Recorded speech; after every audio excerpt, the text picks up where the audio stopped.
Remarkable works and dexterous he is.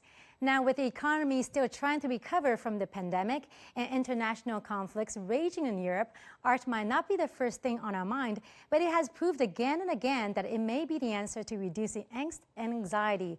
We have to admit that it can be quite therapeutic and calming. Next, we're going to feature an American artist who came to Shanghai 2 years ago. At a time when things were rocky, he kept his hands busy and continued to paint. Little by little, he has found creative soil that nourishes talents and has now carved out a distinct place in the city's art scene. This was Kyle Score's first show in Shanghai 2 years ago at a gallery the size of half a bedroom. 8 months later, he had a space at an art showroom in downtown K11 Mall. And this year, he landed a solo show at a luxury hotel in the suburban Watertown Zhujiajiao. His art inspires warmth with characters he calls Pao Pao Ren, or bubble people, a group of creatures that are detached from reality, a bit like himself. Okay, here's my firewood for next winter. All of these people live in the sky, and they grow plants and fruits and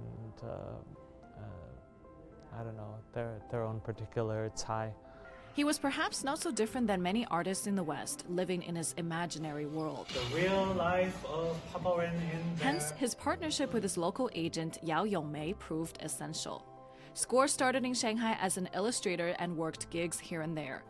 And as long as money is involved, doing business is no different than anywhere else. He met sponsors or others who needed things designed at art events he went to. They invited him to make something and no contract was signed.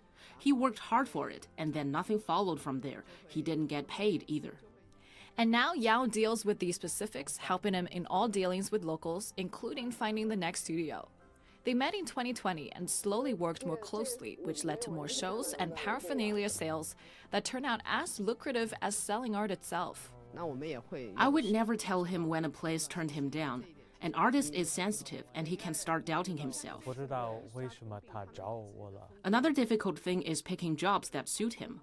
The portfolio he sends in needs to be different for different jobs to increase his likelihood of getting the job. One major group of buyers for his art is urban women.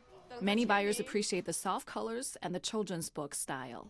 First thing I felt was his paintings show something real and innocent, a bit like the minds of children, a little spiritual. In Shanghai, many expat artists work side jobs, just like in New York and Los Angeles. Finding well-paid jobs here is arguably easier. We've covered stories about an American artist who also works as a singer, and an Italian painter who works at an import food company.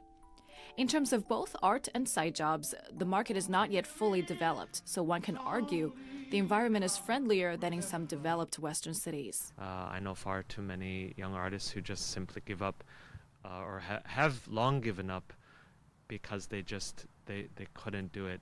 They worked so hard at multiple day jobs just in order to feed maybe 1 or 2 hours of good creative work a week. So here, over the course of many years, we've been able to very happily, very slowly, but surely, really luckily, establish something. Now finding a house for his possible studio in the vegetable-lined countryside of Shanghai. I look up here and I think, oh, this is interesting. He hopes he finds the soil where, given patience and time, his creative seeds are allowed to grow. The elixir of the gods. Susie T, ICS for CGTN, Shanghai.